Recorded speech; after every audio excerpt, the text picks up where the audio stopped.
joining us on this broadcast. Very difficult moment for your nation. People of your region have gathered here to pay tributes to the fallen soldier. First, I would like to begin by asking you, Mayor, the difficulty that your people are facing in this region. Actually, sometimes when I give some interview for foreign media, your colleague asks me, do you afraid or do you have any feelings of scare? My answer for everybody who asks me, and especially for Western countries, for European countries, we don't afraid nothing from 2012 when Russia started its aggression towards Ukraine. And by this moment we are ready to fight for our independence and for our freedom.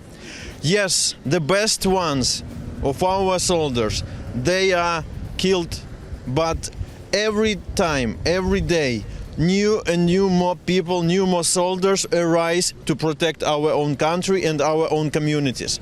And I have to say that we will fight till the end. We don't afraid nothing. And Russia, this is a country #1 terrorist country in the world. And this should be spread as much as possible. Russia, with its president Putin, country terrorist #1 in the world. Mr. Mayor, can I then ask you, because you are taking care of a region which is considered to be very sensitive, closing to the Belarus border. The Ukrainian army yesterday came on record to say that the Russians apparently carried out bombardment in the Belarus Rivne border. So what's the situation? Could you tell us, do you all suspect that Belarus could join Russia and could carry out armed provocations or armed activities in your region, the very region that you are manning? I can say that Belarus already occupied by Russia, like, let's say, or let's call it like peaceful way. Okay. President Lukashenko just gave everything for President Putin to use his railways, highways, roads, everything. Right. So Belarus, this is a platform for Putin to take off and go on aggressive, to keep aggressive towards Ukraine. So we are ready for everything. Our border, our common border, this is a 218 kilometers of common border with Belarus under the protection of our militaries. And our guys, our militaries, they are watching over the border, and everything should be okay. If Russians will break our border, so we will beat them very hardly.